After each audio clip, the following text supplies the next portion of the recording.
Ako po si Gestoni Orgelies, aka si Kuya P, the Lukbanin Vlogger.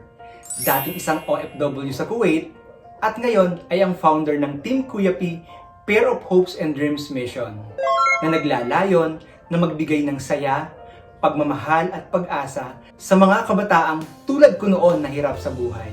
Walang sapin sa paa, walang pambili ng bagong lapis o kwaderno, mga bagong uniforme. I started this mission way back year 2018 nung umuwi po ako ng Pilipinas para magbakasyon.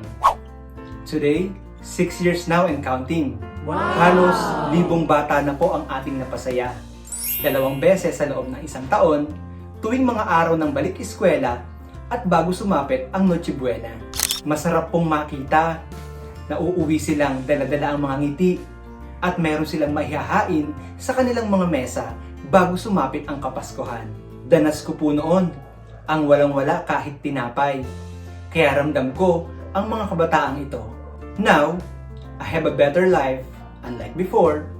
One day I realized I found my purpose. At yun nga po ang makatulong sa ating mga kabataan. Malaman nilang laging may pares ng pag-asa at pangarap. Ako na po ang game master, ang performer, host at organizer. Wow!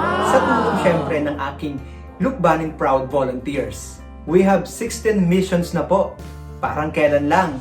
I feel so very blessed, grateful to all my friends and sponsors who trusted and supported me. Alam ko po na together, we can do more. We can make a lot of stories shine. Hoping for more shining missions to come this 2025. At mag-iiwan po ako sa inyo ng kasabihang, we do not have to be rich to reach out people's lives. Salamat po.